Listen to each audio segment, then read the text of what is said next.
Welcome back, everyone, to Talking It Out with Bachelor Nation. We got another great episode for you today. We have Sierra from Clayton season.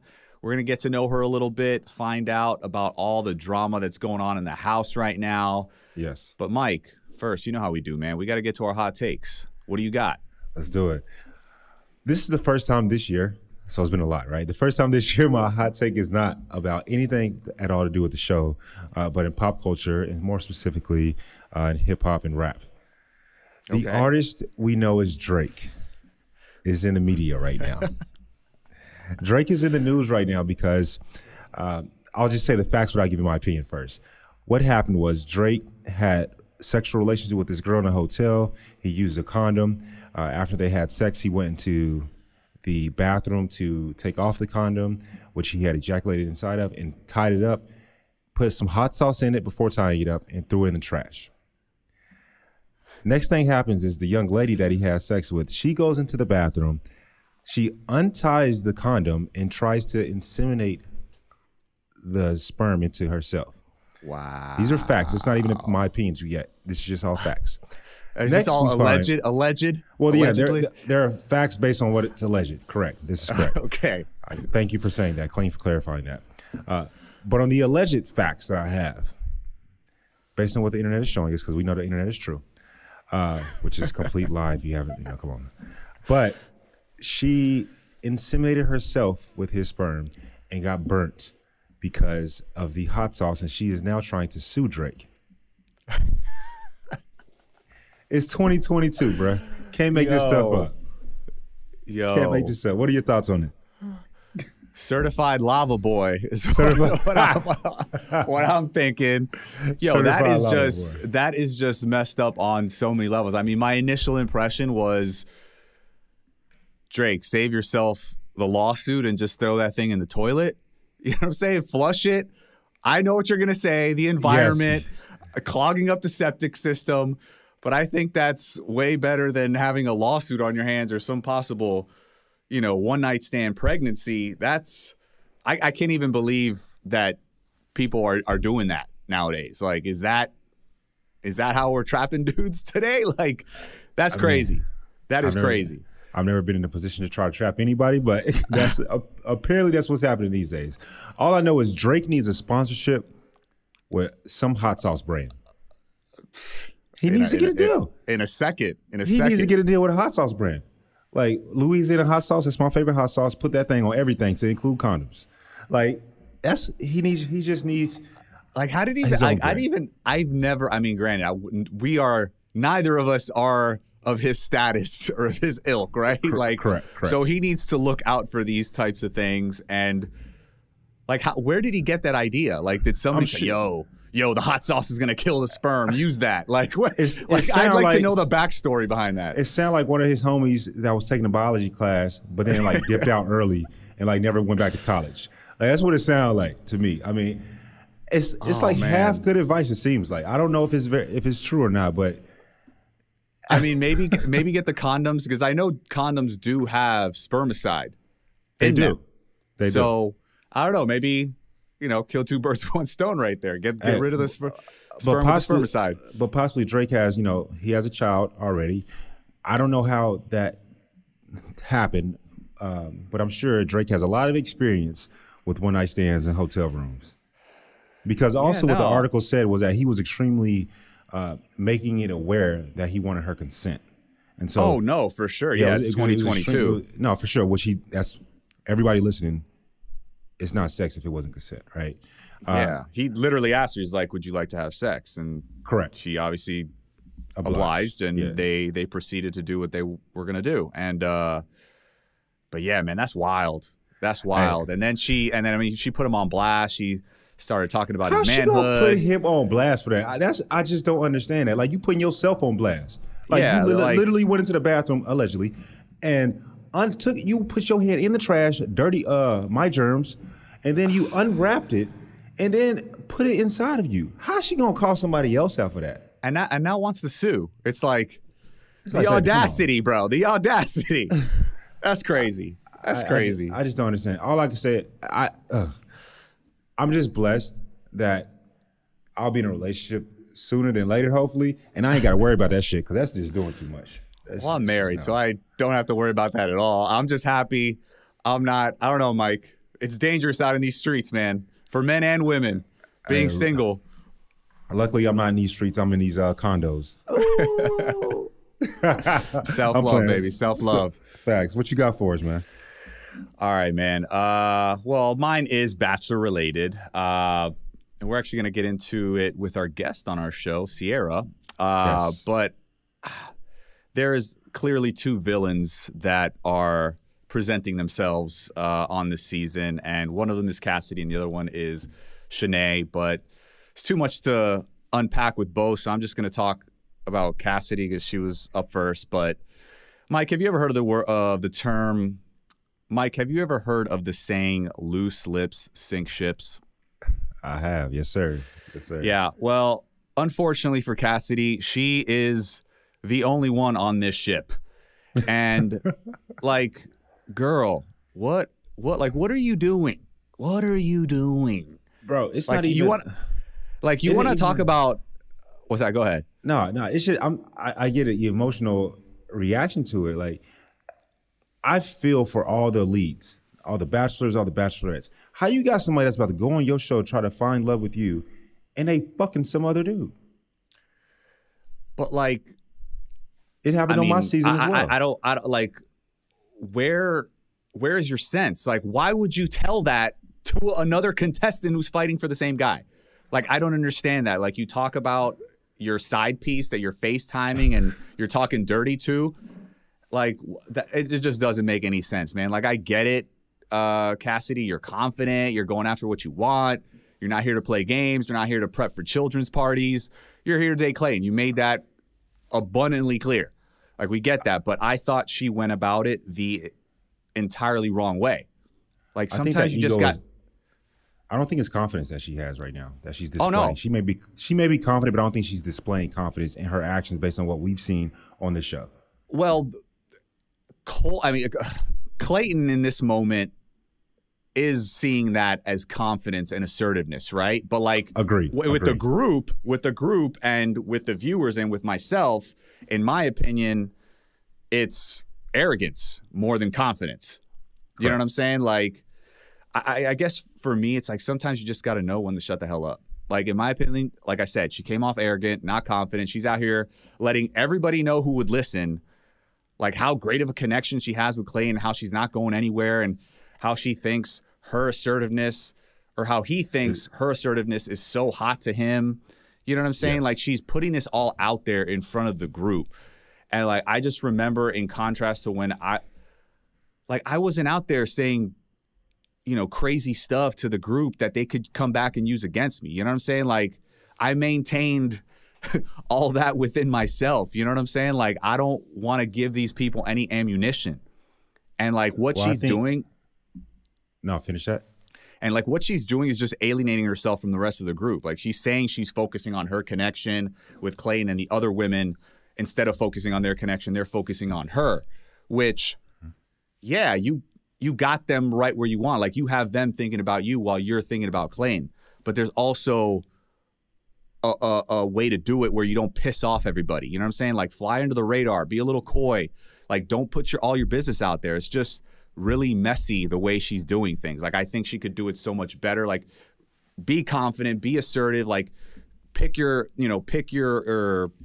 chances where you have with Clayton to get some time with him, but don't offend the other women. You know what I'm saying? And don't be defensive when they call you out on your shit. You get what I'm saying? Correct. I don't know. Be defensive. That's just when me. They call you out. No, you do know, bro, because I think that confidence is when you can say, I feel like I have the best connection with Clayton, but I want you to have your time as well. That's what somebody that's confident Simple. Yeah, you know, simple, so man. I appreciate you for giving game. Like, you giving free game. Call it up. She need to pay you. But what's funny and what correlates between Cassidy and Drake's situation is that they both, I feel, will have instant karma. Because as we saw on the episode, Clayton was not happy. And right before the episode ended, he asked Jesse Palmer, he said, has anyone ever taken a rose back? The bastard with the cliffhanger, bro. They love those cliffhangers. Do it. No, I agree, man. Like, like her attitude is basically just screw everyone else.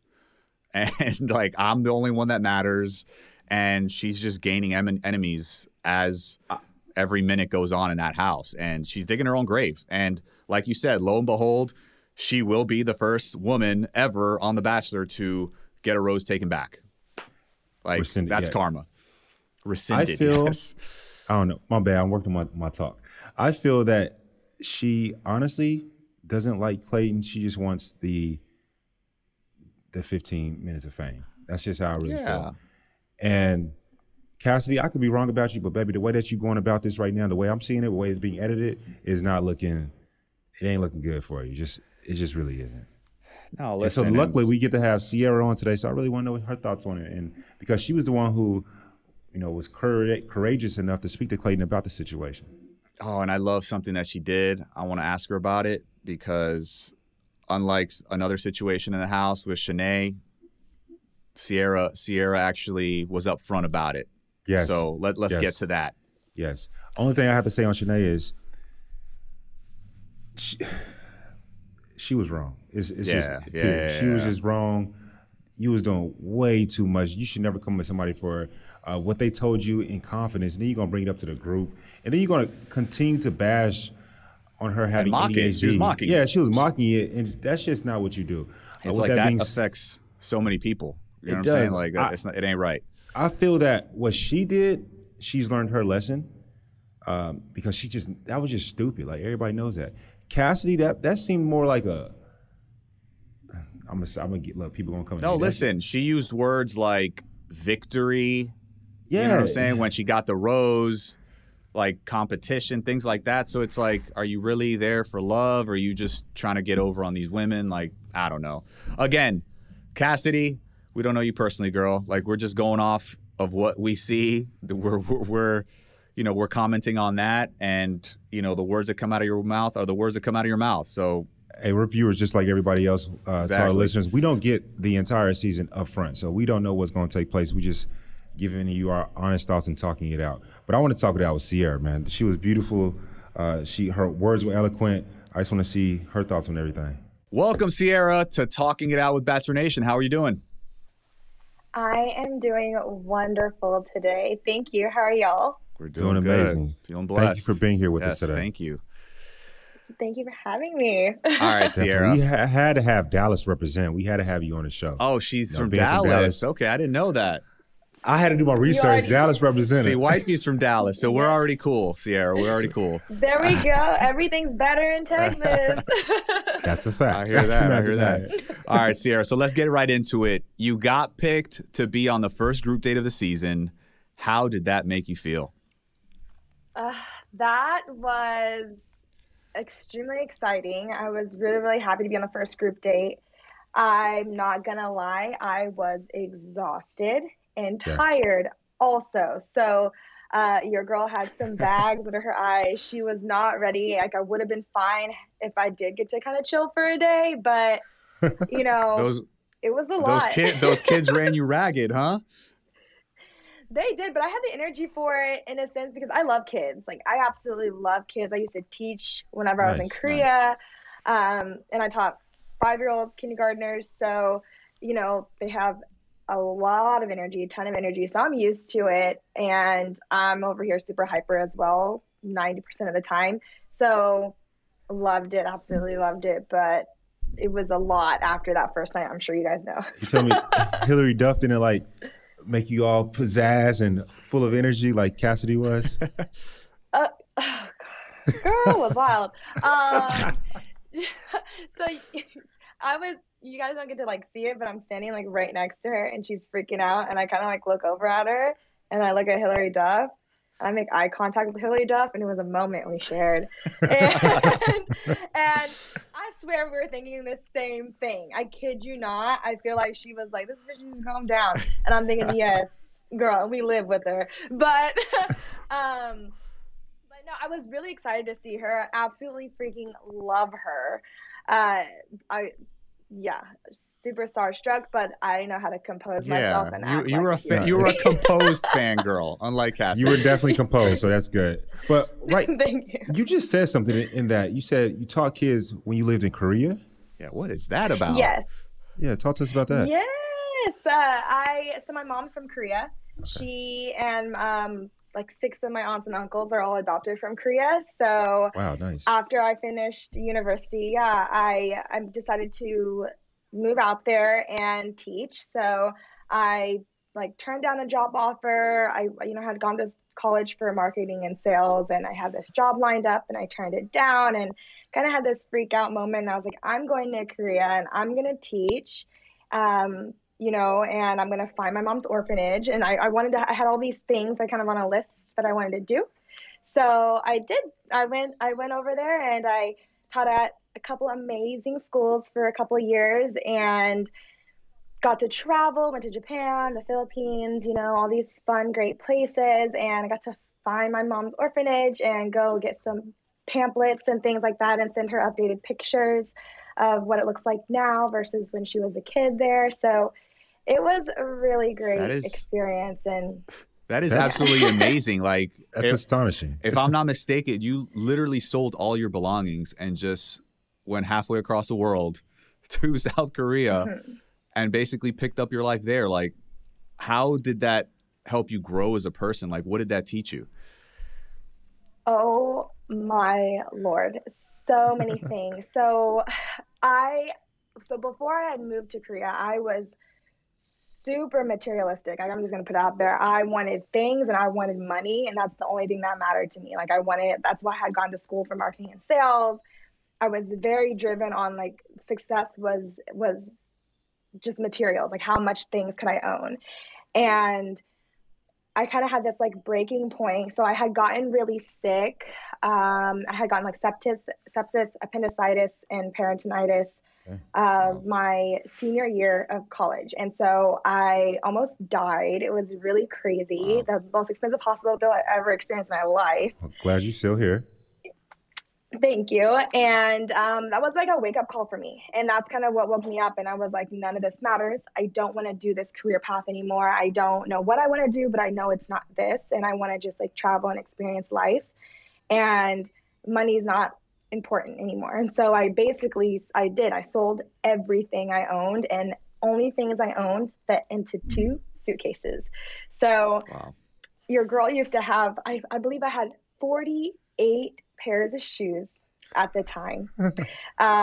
48, yeah, all in boxes still. I had tons of jewelry. I had tons of clothes. I mean, I got rid of everything down to having like 6 pairs of shoes and all the clothes that could fit, and moved over to Korea. That's found this cute little tiny apartment and just lived my best life and got in really, really deep into yoga. That's just, I grew so much in a lot of different ways and just realized what really mattered in life and what I want out of life. That's when I realized I wanted kids. I used to never want kids either. So I was like, never am I going to have kids. Ew, no, I'm going to be Samantha from freaking, Sex in the City. Like that's me. And yeah, when I went overseas, I realized like how much I wanted kids, how much they taught me, how comfortable I made them feel when we didn't even speak the same language. It was the most amazing thing, like the way that they would just like sit in my lap and they felt so comforted by me. They would like cry in my arms and I would always make them happy and they would always feel so loved. I mean, one of the little girls even told me that like she was my, like I was her mom, which I was really sad because I was like, no, you shouldn't. That's sweet, but at the same time, you shouldn't because you should love your own mommy. But it was the most like amazing thing. That's when I realized I want kids and I want to adopt from Korea as well. I was going to ask you that. My mom. That's really sweet. Yep, I want to adopt a little girl from Korea. Eventually one day. That's beautiful. So, I'm sure you'll make it happen. So it seems like you fit in perfectly with that group date you were on. I mean, did Clayton get a chance to see, that motherly side of you, that teacher side of you interact with the kids? And how was it watching Clayton interact with the kids? So, I mean, She's like giving 2 snaps and a twist right now for everybody. I'm loving it right now.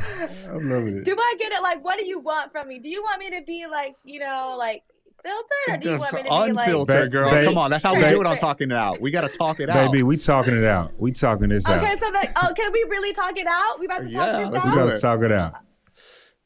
Okay, well, if I'm gonna talk it out, okay, because we're talking it out. I wish I would have seen more from Clayton. Okay. That's what I do wish on the date. He was gone for a cool minute, and he was gone, with, homegirl, Cassidy. So was it all his fault? Because I mean, he did get pulled multiple Bryan, times. Come on with that. He is the bachelor, bro. He can be like, "Hey, baby, I'm trying to talk to somebody else." I feel you. I feel you. I do wish. I mean, I got to see a little bit of him with the kids, and that was great. But I personally, I wanted to see more. And I think that he would have been able to see more from us girls had he been around a little more. But he was, with Cassidy. So that's the realness. I'm just gonna keep it real. I mean, that's my MO. That's it. Yeah. I mean, you kept it real with Clayton as well when you spoke to him, and when you spoke to Clayton about Cassidy's extracurricular activities. I'll say it like that in the nicest way possible. You were being eloquent, you were respectful, but your mission was to be honest to yourself at all times and just say what's on your mind. And that's what you're supposed to do when you're trying to get to date somebody. Yes, 100%. I agree. And that's my biggest thing when it comes to dating. And some men like it and some men don't, but I'm going to be extremely transparent and I'm going to tell you like it is. And the thing is, it'll weed them out. The weak men will be like, oh, I don't want this. Her. And the strong men are going to be like, listen, honey, thank you. And I'm going to tell you how it is too. And I'm going to be like, thank you, please do. Like, so I was very honest and transparent with him. And I just he was very receptive of it, which was great. And that's why I continued to stay and take on this whole process and see, if this could really develop and turn into something more, is because I respected the fact that he was receptive of it and that he could take it, and he could say, okay, like, you're calling me out and you're trying to hold me accountable for certain things and you're trying to be honest with me. Even if that means using your own time to talk about this instead of, getting to know each other on a deeper level. And so he definitely respected that. And he did open up and tell me that that was something about me that he did respect. So that was good. Well, that's a good thing. I actually wanted to talk to you about that because when I was watching it back, that's something that came across my mind because I've been in that position as you when I was on the show a few years ago, which is like you have a finite amount of time with this individual, but at the same time, like, there's something that they should know. Like, just for the audience's sake, how do you gauge, should you bring up something they should know versus that's their business, I'm just going to focus on me with you?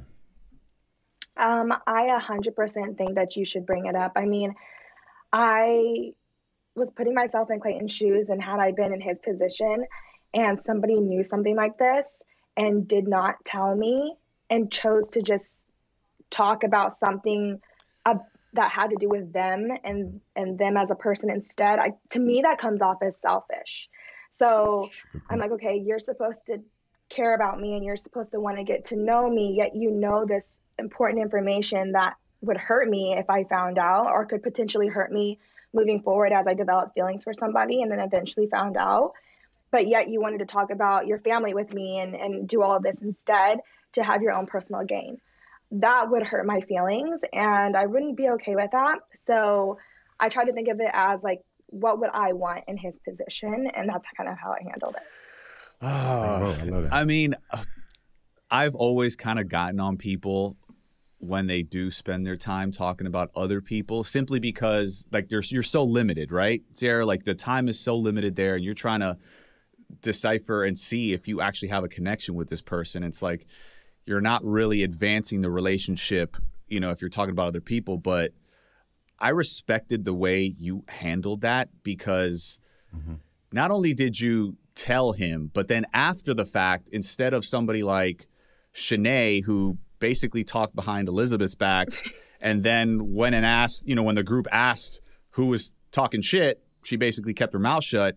You literally went straight to Cassidy and you told her about herself and you said, hey, listen, I just went over to Clayton and I told him this, this, and this, and I don't think you're right for him, straight up. And rather than, hiding that information yourself and then letting the group confront you or her confront you after the fact. Like, I respected that so much, and I love the way you handled that whole situation. So that's my take on that. Bryan, it's just, people from Dallas, bro. We're honest. Yeah. It just happens, Bryan. I'm sorry. Your wife, you're used to it. This is just how we are. We say it with our chest, we say how we feel, and we're elegant about it as well. Maybe Absolutely. not me, but Sierra definitely so. Yes. But Sierra, I want to get back to like the South Korea aspect, because right now I'm living in Mexico, and I think this is absolutely such a showing of your character, showing of who you are as a person. Literally, you 2 suitcases and moved across the world. Did you know Korean? So I did not know any Korean at the time, no. So my sister was over there, and she had been over there now for about 3 years. Okay. And so I did have that comfort of knowing my sister was there. Good. However, we were on completely different sides of Seoul. So I was literally 2 hours away from her by subway, not close, not convenient really at all with our work schedules and everything. So I did have that comfort in knowing that she was there, but yeah, I had to learn everything. I took Korean classes. I, was watching all the Korean dramas, listening to Korean music, and then I would read the subway signs and bus signs every single day constantly, and I would play a game every single time I was on the bus if I could read the sign by the time the bus drove past the sign. So I was trying to gain my speed and everything, and by the time I had left Korea, I was actually really, really good. I could understand Korean really well. Awesome. I could speak it well. I could still speak some, but I was, a little bit more fluent. And then I could read and write it very, very quickly. And I'm starting to lose it because I don't use it anymore being back. But I'm pretty sure I can gain it back. Well, let's use it a little bit now. Can you drop a little Korean for the audience here? Yeah, drop some for us right quick. Oh, yes. Okay. Gosh, but I know a lot of classroom stuff, like 앉으세요. What does that mean? Sit down? It just means sit down, yeah. Sit down, or, what do I teach kids? I would say 앉으세요 all the time, or I would say, gosh, 미안해요, which is, that sorry. It's like you have to tell the kids sorry all the time. Gosh, what's another one? Obviously there's the 안녕하세요. 안녕히 계세요, 안녕히 가세요. And goodness, there's more up here. 너무 예뻐요. That's the one that I would hear a lot. A lot of the little old cute little hajimas would say that. They'd be like, the hajimas would be like, 너무 예뻐요. And I'd be like, 감사합니다. I love that. That's beautiful, man. That's beautiful. How long were you there for? I was there for 2 years. So wow. I wish I was longer, but I was only there for 2 years. And the best 2 years ever. After that, I had moved to New York, but it was amazing while I was there. And what was like your favorite part of living in Korea, would you say? Was it dealing with the kids? What was my favorite part? I would say one of my favorite part, there was a lot. Goodness gracious. So one of my favorite parts was the kids. I started yoga for children there at the school that I was at. So awesome. We started doing children yoga classes, super, super cute. And they would have to say everything and repeat everything in English after me. And so I learned how to do yoga in English. That was one of my favorite parts. Another favorite part that I did was one of the schools that I was actually teaching at, we did have a type of conflict. And so long story short, I ended up leaving that school and going to work at another school. But when I had left, they were refusing to pay me my last paycheck. Oh, wow. It was this huge thing, right? Better get your money. So yes, right. But I did the scariest thing ever because I believe that's really important to stand up for what you believe in. And I protested every single morning for 2 weeks straight at 9 a.m. outside the school with a sign. And I would talk to the mothers. They would stop and they would ask me, why am I protesting? I would let them know this is what's going on. I did email the parents and let them know, hi, I did not, because I got one email from a mother and she was really hurt. She was like, my daughter loves you so much and I can't believe you would leave her behind. She looks up to you. So there's so much. I mean, even talking about it now makes me a little emotional. And so I had to I was like, oh my gosh, I don't know what they're telling the moms. And so I reached out to all the moms' emails that I did have. And I, sent them an email, not really in details telling them what happened, but just letting them know, I do care about their children. And, I love them so much and I loved working with them. But they're just internal conflicts that are why I'm not teaching there anymore. And long story short, ended up going to court, representing myself in court because obviously I couldn't afford a lawyer at the time. So wait. Yeah, it was crazy. You were a one-woman protest, and then you defended yourself in court in Korea. Fresh out of college, don't know the language that well. Oh, that's wow, that's amazing. If you're ever scared, if anybody out there is ever scared of doing anything, look at this. You just got to go for it. I mean, that's amazing. I mean, every morning I was sweating as I was holding this sign. I was terrified. I mean, the police were called on me multiple times. I showed them my visa. I would show them my ID. And I kept doing it. And then finally went to court, represented myself. I tried to get a lawyer, but I couldn't afford one because the way it works in Korea is a lot different than it is here in the States. But I just represented myself. And long story short, I won and I got my last paycheck and I got extra money as well. And so it was super great. And then I got hired at another amazing school and started teaching there and moved to a new area of Korea. So that was a pivotal moment in my life where I realized how strong I was and how much I could really do by myself. I know that I don't need people. It's great to have people to help and assist you, but how strong of a woman I am, I learned at that moment in my life. And it was, that was a really big growing point for me. Sierra, I have so many questions for you. So many thoughts going through my mind. That is wild. I did not think that was going to come out of your mouth that story. That's crazy. I think you have the best two truths and a lie ever. You could beat anyone. I'm fresh out of college.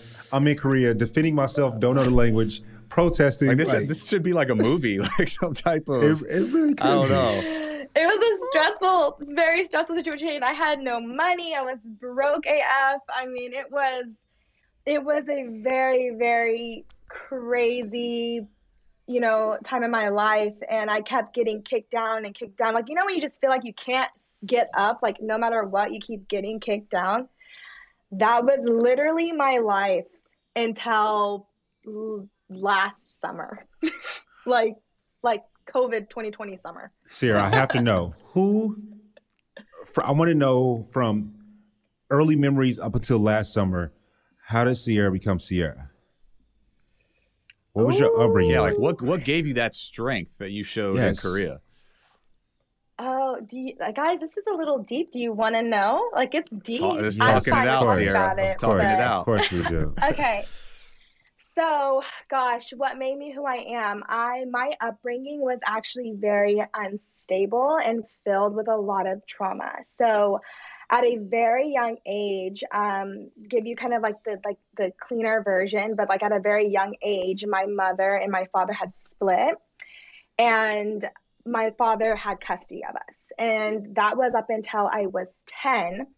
And then my mother finally got custody of me and my sisters. And I no longer talk to my biological father. I don't have a relationship with him. He got into substance abuse and everything like that. And so, that's why my mom ended up getting custody. But I think that was a huge part of my resilience and my growth was just how I grew up, hopping home, and then being in a trailer park and then being around drugs and alcohol and that seeming normal to me at such a young age to see these things. And then realizing that I didn't want to become that. So whenever my mother and my father, my stepfather, finally got custody of me and my sisters, I was 10.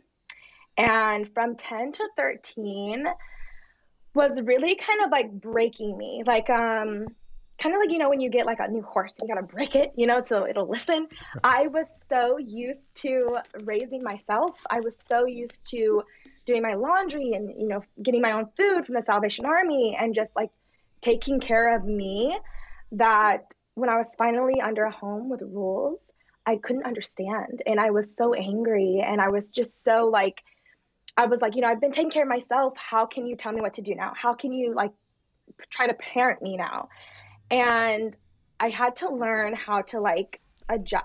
And when I could finally adjust and like see, I was in high school, and my stepdad kind of every single day, like kind of kept telling me like, you are somebody, you are somebody. I want you to realize that you are somebody. And like, that was like a huge part of like helping me like develop and turn into like a better woman and know my worth. Because before, like, I had no idea. I just was kind of like going through the motions, you know? And like, even now it kind of chokes me up because I'm like, oh my God. But like, I did that, and I realized like all the things I went through, nothing could break me. Nothing could stop me. Like, I'm very strong. I'm very like hardworking. I'm very smart. Like I am somebody.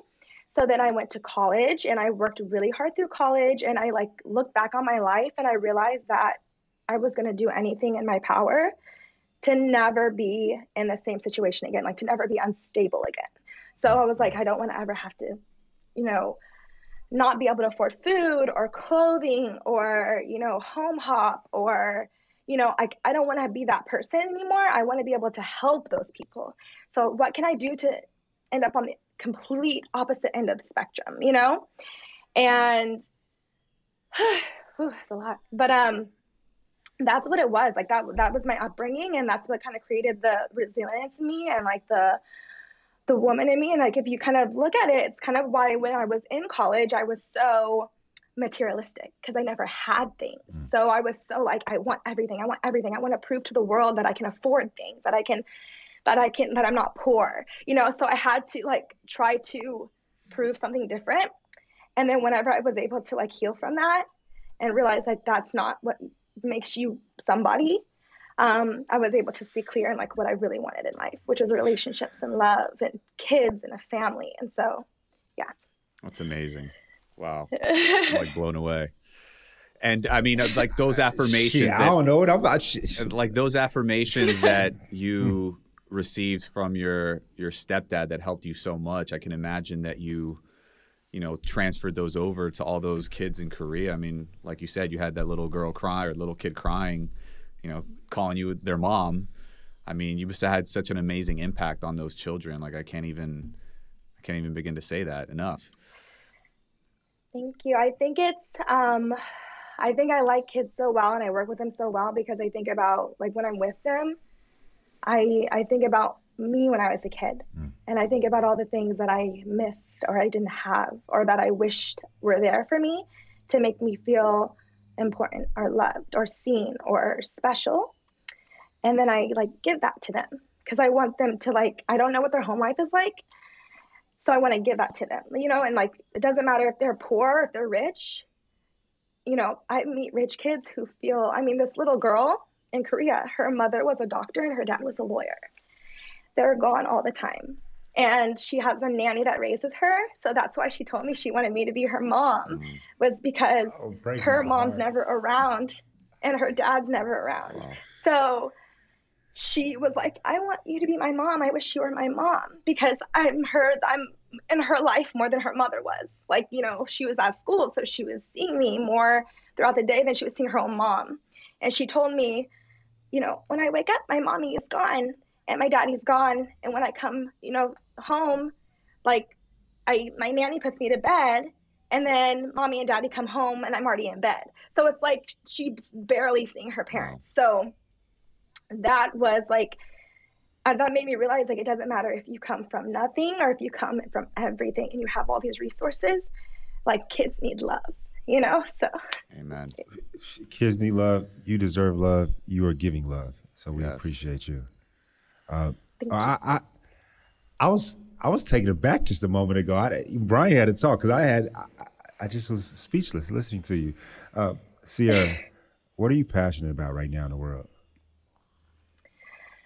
Gosh, the main thing that I'm passionate about right now would have to be children in poverty and mental health. I think that's like the biggest thing. And I like, that's my biggest passion. And I just signed up actually for something in Dallas, which is like young women in Dallas that they have like a mentor that escorts them to the prison so that they can see their mothers and kind of build the connection with their mothers while they're still in prison so that they don't have that missing and they can still develop mentally like in a positive way. So I'm waiting to hear back. Hopefully I get accepted and I can help them start mentoring. Because I'm still new to Dallas, so like, I don't know everything yet, but how long you been there? I'm starting to get my foot in the door. Just a year. It's just turned into a year. Congrats. So I'm trying to get my foot in the door with, where I can volunteer, where it's like special to me. And that's one of the really big areas is children in poverty and like basically growing up the way I grew up. And so I want to do that. And then last year with the company I was with, I helped organize a Christmas drive for children in poverty to get them all the Christmas lists, all the presents on their Christmas lists and all the things that they need. And we ended up being able to help out like 14 different families with all of their children. And that was a really amazing thing. So I'm all about kids that are growing up under the poverty line and helping them have the resources they need and have like access to mental health and ways to cope with, anxiety and stress. Like I want to do children's yoga here in the States and like start a program like that as well in poverty areas. So just giving kids the same like level of access to all of these things to help them grow and develop in a positive way that other kids might have. I want the playing field to be the same, so they can go to college and have a wonderful career and, not have to fight as hard, and be as stressed out about it, as I was trying to make it happen. I want them to maybe have a little bit more help. Yo, is it 2024? Can I put my ballot vote in for you? Seriously, man. Like, that's so impressive. Damn. Like, I love... Just hands up. I love your passion. I love everything that you're doing. The cause you want to go for. I mean, like, you're doing so many big things, and like, I wish you nothing but the best. Like, honestly, like, if there's any way that we could help you, you know what I mean? Because the children, like everyone says, as the saying goes, the children are our future, and you're helping them with mental health and with, being more confident adults and grown individuals. And I love it. Like, I love it. I love hearing your story. I'd like to ask, like, on a lighter note. I mean, it got serious there for a second, but I was just all ears, bro. Right? No, yeah, no, it was super fascinating, honestly. Dating in Korea, what was that like? I mean, you were there 2 years. She said, "Woo." Did you? How was the social scene? Like, what, the nightlife, the men over there? What did you? Soju. Did you dabble? I did date in South Korea and I did dabble. I will say that I got compared to Black Panther quite a few times. What? You're gonna have to talk about that. Unpack that, please. Unpack that. Mm-mm. I got, they would be like, "Oh, you're so strong. You're so sexy. You look like a woman from Black Panther." What? Okay, if they say it in that tense, I ain't mad. If they say it like that, I can't be mad. You're so sexy. You're so strong. But it was... I mean, I guess. I think it was because their reference. They don't really have correct. I mean, you don't realize, it's a whole country where they're literally the same ethnicity. So, you go there and they were fascinated by my hair. They were like, "Oh my gosh, can I touch your hair? Is that really your hair?" And I'm like, "Yeah, it's my hair." They've never seen really big curly hair. So that was interesting to them. And then they thought I was like Polynesian or like from the Philippines at some points, like, so they were kind of confused at like what I was or where I was from. And it's still like a little taboo to mix with Black.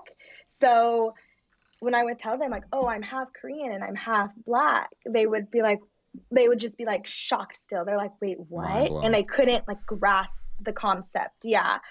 And so they're like, "Africa?" And I'm like, "No, America." Oh, Lord. And they'd be like, "Wait, what?" They're like, "So you're American, but you're like Black." And so I'm like, "Okay, like I'm going to have to teach you, like, America is everything." School and so, Sierra. Yeah, so I think that's why everyone should travel. I think that's like it's so important because whenever I was in Korea and I was looking at America from like the outside, you see America not as diverse as we see it. Like a lot of the places do see America as like white America. They really do. And so whenever they're like, wait, you don't look American, they assume because I'm not, like white or like, like the average, like the typical American that you would see in like a movie or something like a TV show. So they're confused. And so you have to like, you do have to kind of like, like teach them and be like, I am American. America is mixed. It's everything. It is, you could be a Korean American. You could be, Australian American. You could be absolutely anything. If there's no one color and there's no one race. And so I think that was like the biggest thing. I had to really like repeat myself. I was like a broken record because I always did that like every day, like explaining like, no, I'm not African. I'm not from Africa. Like, I'm not like, I'm fully American. Like, and so, that was like a really interesting thing. And then, to go back to your question with like the dating and everything, I was dating some Koreans and then I realized I was more kind of like a fetish. I was getting kind of fetishized. Yeah. So I stopped. I was like, okay, this isn't working. I'm more of like a token or like more of a fetish. And so I stopped and I started dating like military people and I ended up getting a relationship with this guy while I was there, who was in the army. And that was a whole thing, and that's why I ended up leaving Korea. But that's a whole other story. Well, if it went bad, I'm glad you said Army, not Air Force then. So talk bad about Army guys. I was dating somebody in the Air Force too, and that was bad. Okay, we ain't got to talk about the military. We ain't got to talk about it. Don't insult Mike like that. We ain't got to talk about it. I'm just saying, he was wild. Those Air Force boys are wild. Some of them are. They definitely are. Those are the crazy ones. Those are the ones you stay with. Oh no. I like Sierra. Some of them are. Yo, going back to Monday night's episode, I gotta ask you because Cassidy came at you with like a bombshell. She, with the dude she got back home. Why do you think she even said that to you? I think that the night of the group date, when she had got that group date rose, there was like, kind of like a tussle, obviously, she felt attacked by the girls. There was that whole thing, right? Well, I was very neutral. I was talking to Clayton when it happened. And so when I came back to the group, I was like, why is it so tense in this room? And I didn't see anything with my own eyes. So I was kind of playing Switzerland. I didn't really take a side. I was just like, okay, well, you're in the wrong for this and you're in the wrong for this. And I don't really know the full story, but I feel like we all could have acted better. Like whatever. And I think because I played neutral that night, maybe she thought we were friends. I don't know. I was just being neutral. But I think she took it as like, oh, Sierra's on my side. Because she kind of had this whole side vibe. Like, we have to take sides, Her and Shanae were very much so like that. And so I think that's what she thought. She was wrong. Because I'm not on anybody's side. And she had a few drinks. She felt comfortable, I guess. And so she started opening up. And I'm not going to stop you. So if you want to open up, if you want to dig your own grave, go right ahead. Exactly. And I mean, to be honest, the rest of the girls in the house, no, she was not humble. She was flaunting that she got a rose. She was asking other women, what's your exit interview going to be? As if insinuating they're going to go home. The moment I heard her talking, I was like, ooh. You slipped up. Okay. You gave me an opening. Sierra, hold up. Exactly. Rewind that back right quick. Did you just say, and what I think you said, which was she was asking people what their exit interview was going to be? Yes, she was asking people what their exit interviews were going to be, as if like she had her rose, so she's like has her rose, and she's like boop boop boop boop, and she's like waving it around, smelling it, just nasty behavior, just shoving it in everyone's face, which is so crazy because, anyway, it's the audacity. So it's the audacity for me, Sierra. That's crazy. Exactly. Exactly, just doing the dang thing. And then she goes up to, gosh, I can't remember who it's either it was Kate or it was Hunter. One of the two. And she goes up to the girl and she's like asking her what her exit interview is going to be. And it's just, that's just tacky. I'm like, why would you? It's like tacky. Arrogance. It's very mean. While she's arrogant while she has the rose. And so it was just not, it wasn't cool. And I was fed up. I was like, okay, the way you're acting is very tacky.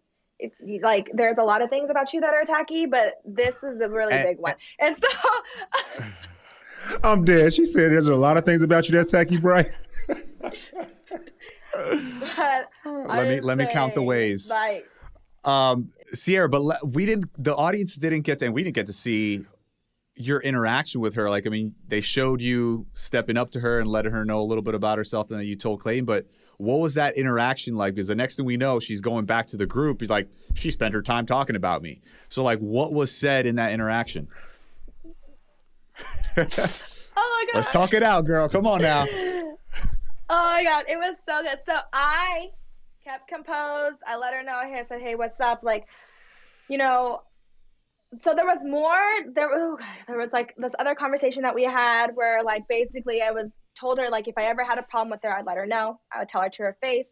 I'm going to keep it real. Like, I'm not afraid to tell you like it is. That, like, I've been through worse in my life. Like, you don't scare me. That's basically, like, we've had that conversation before. And so whenever that had happened, I went up to her and I said, you know how I told you that if I ever had a problem with you, I would tell you? And she's like, mm-hmm. And I'm like, well, I told Clayton this, what you told me, because I thought he deserved to know. And, you know, that this is really important.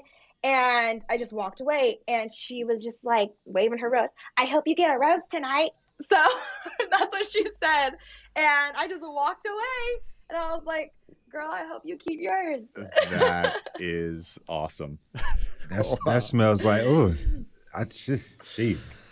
But tacky, my main thing too is like, it's very tacky, but it wasn't like, because I saw a few things like online and stuff about like, oh, like what's so bad about like having a friends with benefits and et cetera, et cetera. And like, I want the main thing to be too is like, having a friends with benefits obviously isn't bad. Like, everybody can be sexually free. And of course, test drive it before you buy it. Like, obviously, like, you're not going to just take it off the lot. With the guy that she was talking to, apparently they had been on and off for like a year, for a cool minute. When she wanted to date him and he didn't want to date her.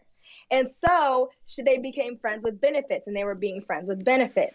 And then, so this is why I had to tell Clayton, because it wasn't about just fucking somebody before you came on the show. That's not what it was about. It was, she had had an emotional attachment with somebody before she went on the show, and now she's supposed to be getting married. Clayton don't need that. So that's what it was. Why would you entertain somebody like that if you've been having a fling with them for, you know, a year?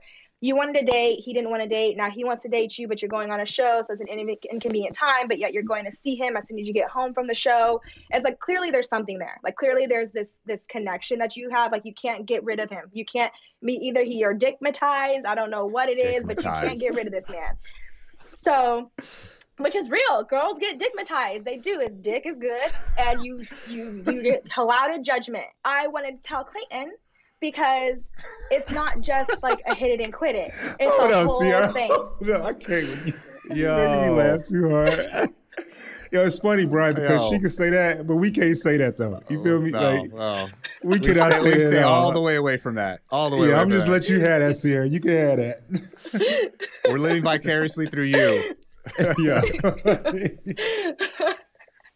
I do want to say though, ain't nothing wrong with doing some nasty things. You know what I'm saying? Just nasty stuff can be fun. Nothing is wrong. Like, I think people got me misread because I said the whole, you know, why buy the caviar to get in the milk? No, like, your girl has a sex drive, okay? And, you know, I'll drive it like I stole it. Like, you know, I'm good.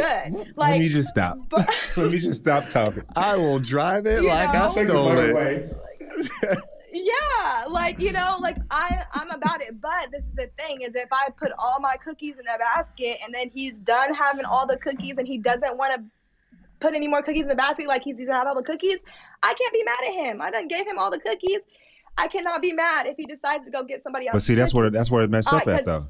because you should be able, with somebody that's eating your cookies, he should be able to bake the cookies with you. So therefore you have a multiple. He should bake the cookies. He should. And that's why I'm, seeing if Clayton wants to bake cookies with me. You know what I'm saying? Like. The new saying, can we bake cookies? Oh, man. The tea is piping hot today, folks. Piping hot. Facts. Well, Sierra, we absolutely love having you on today. Yeah, I mean, it was amazing. Today, it was spectacular. I didn't know what we would expect. For some reason, Clayton wasn't all over you. We don't know. We'll have to talk to Clayton about that, a.k.a. Claynos. But you are amazing. You need more screen time. Straight up. We need to see you on our screens. Yes. We need to see this personality because you were tons of fun today. But Sierra, before we let you go, what do you hope people out there, since like we said, you didn't get a whole lot of screen time. We want to see more of you. Like, what do you hope people learn about you from your time on the show? I hope that people learn that I am genuine and I am real. And I mean, I hope they've gotten that already, but and I'm a little bit of a nerd and quirky, like that's why I chose a DeLorean to come up in. Like, I love cars. I love things that are just very like bold, and I'm very bold. And so, I want people to know that I'm a little different. Like, I may look like bougie and I may have a little bit of an attitude, yes, but I'm also, really, really into vehicles and cars. And I love what's under the hood of a car. And I love getting to learn about that. But I also love to be outdoors. And I also love to get my nails done, though. But I also love to go paintballing. So it's just like, you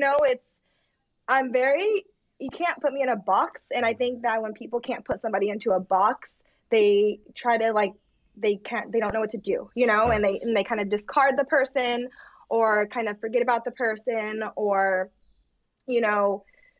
just, leave it alone. But I think that more people should be outside of the box. I think more people should be allowed to be in all over the place and not, put into one little area and seen as one specific type of person, because it's boring. And I wouldn't want somebody like that in my life. And so, yeah. And Mike, I think I could speak for you when I say that the versatility that you're talking about in a woman is sexy as hell. Like, so keep doing you. Damn right. Keep doing you and be you, and don't change for anybody. Can't wait to see you next, to see what you do, and can't continue to wait to watch you on this season unfold. Yes. Thank you so much for backwards coming on, Sierra. Like, you were awesome. You were awesome. Thanks. You really were. Thank you so much. You two are both awesome and super easy to talk to, super fun to talk to. This may be recency bias, but I love Sierra. She was amazing. She was an absolute I love her too, fantastic bro. I mean, guest. she brought it all. Like, she really did. An amazing personal story, right? I mean, defending herself in a foreign country as her own lawyer, protesting, what's right, by herself, with the sign, holding it up and everything, like not knowing the language, and then fresh out of college, and then she just brought out like the flamethrower today, and just, I mean, like, she was like shots fired. That's all I gotta say. Oh, I hope she got a bulletproof vest on, because she definitely had through shots fired. Oh, 100%. My God. But hey, listen, 100%. That's what talking out is all about, right there. I mean, that was on her chest. I mean, she was real from the get-go, and you could see that come out on the show. I mean, the different levels of emotion that we were able to talk about with Sierra. You know that she is in tune with who she is. She's an extremely confident woman. She loves herself. She loves her people, and she knows like what's truly important within life. I think that was the most beautiful thing about today's talk. She knows what's truly important in life. I just love her authenticity and her integrity when it comes to, I used to be this way, this happened, now this way. Like, I just love it. Yeah, she like said with a chest. You could see like the journey of her growth. You know what I mean? Like, we just talked about her childhood and her upbringing, and how she, was at a really low point, between that 10 and 13 years of age. 26. I mean, she seems like she's gone through so much, and at such a young age. You know what I'm saying? She's only 26. I mean, she has like legit life experience. You know what I mean? 100% has life experience. And I mean, it's just so amazing. Like the the characteristics that she has in order to like travel around the world.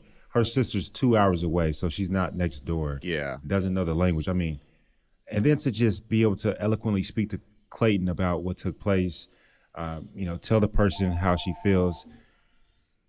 I just loved it. I hope that Sierra, can't wait to watch her season unfold, seriously. Yeah, you know, I hope she makes it far. And like we said, if, you know, Clayton's not the man for her, then I hope to see her on Paradise. She's tons of fun. Period. Dot. Seriously. Seriously. All right, guys. To everybody out there listening, Mike and I just want to thank you so much for tuning into today's episode. And of course, guys, we can't forget, we're casting for The Bachelor and The Bachelorette. So make sure to head to bachelornation.com/apply. That's bachelornation.com/apply. And you know, we always love to hear your opinions. I know y'all gonna have a lot based on this episode, your stories, your insights. So please don't forget to like, comment, follow.